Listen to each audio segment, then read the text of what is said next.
Hello বন্ধুরা, আমি তোমাদের কাছে একটা নতুন রান্নার রেসিপি নিয়ে এসেছি। সোয়াবিনের তরকারি। দেখো সোয়াবিনের তরকারি করতে কি কি লাগছে আমার। সোয়াবিনটাকে অল্প সেদ্ধ করে জলটাকে নিগড়ে আমি বাটির মধ্যে রেখেছি।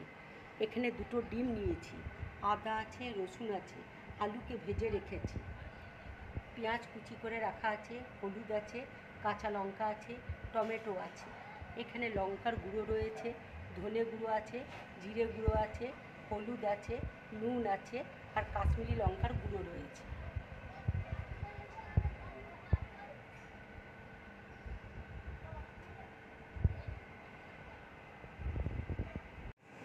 এবার আমি ডিমটা ভেঙে নিচ্ছি, সয়াবিনের মধ্যে দিয়ে দেবো। আর একটা সেম ওই রকম ডিম আমি দিয়ে দেবো।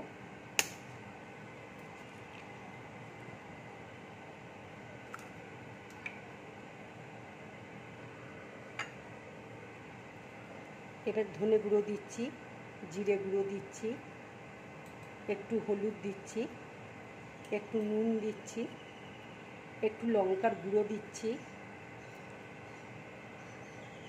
দিয়ে আমি একসাথে ভালো করে মেখে নেব।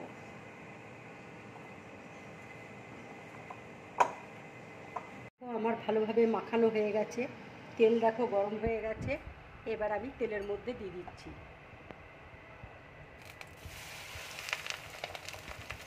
দিয়ে ভালো করে ভেজে নেব।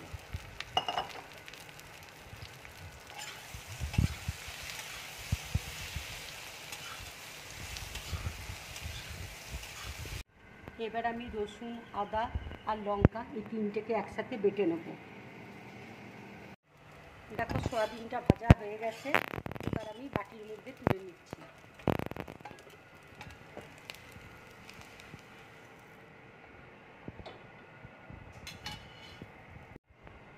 দেখো আদা রসুন লঙ্কা বাটাটা আমার রয়েছে, এর মধ্যে একটু ধনে গুঁড়ি, একটু জিরে গুঁড়ো আমি মিলিয়ে নিচ্ছি।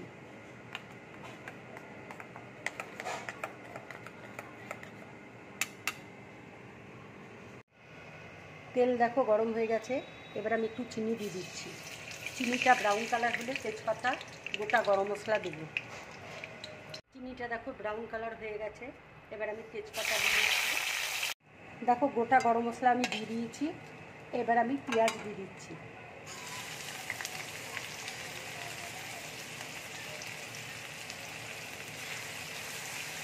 পেঁয়াজটা লাল করে ভেজে নেব।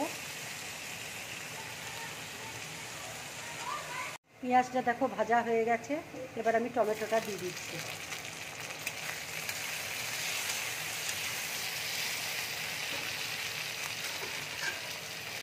এবার আমি একটু নুন দিয়ে দিচ্ছি।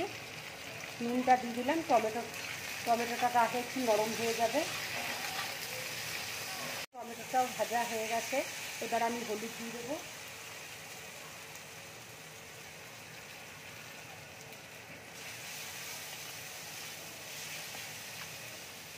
এবার আমি মশলাটা দিয়ে দিচ্ছি।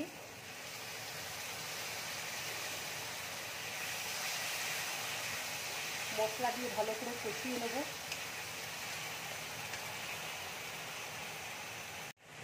এবার আমি একটু কাশ্মীরি লঙ্কার গুঁড়ো দিয়ে দিচ্ছি।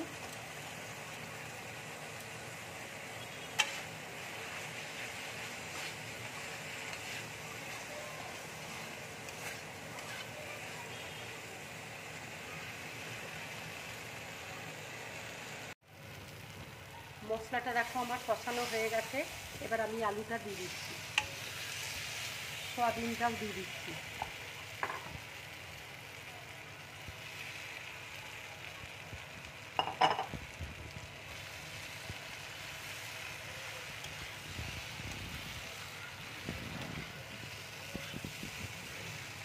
দেখো আমার তরকারিটা কষানো হয়ে গেছে, এবার আমি গরম জল করে রেখেছিলাম সেই জলটা দিয়ে দিচ্ছি।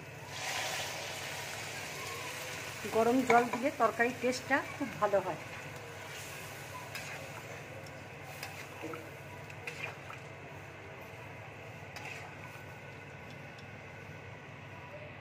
আমি একটু গরম মশলা দিয়ে দিচ্ছি।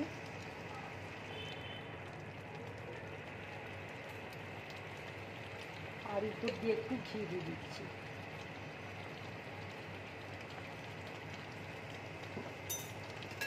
দেখো রান্নাটা আমার হয়ে গেছে। এবার আমি গ্যাসটা অফ করে দিচ্ছি।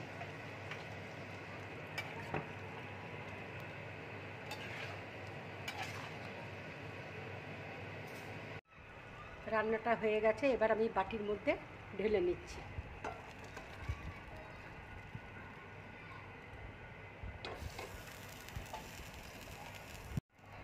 এইভাবে তোমরা সয়াবিনের তরকারি করে খাবে, খুব ভালো লাগবে খেতে। যদি আমার রান্নাটা ভালো লাগে লাইক করবে, শেয়ার করবে আর ড্রিম ব্লগ চ্যানেলটাকে সাবস্ক্রাইব করবে। নমস্কার।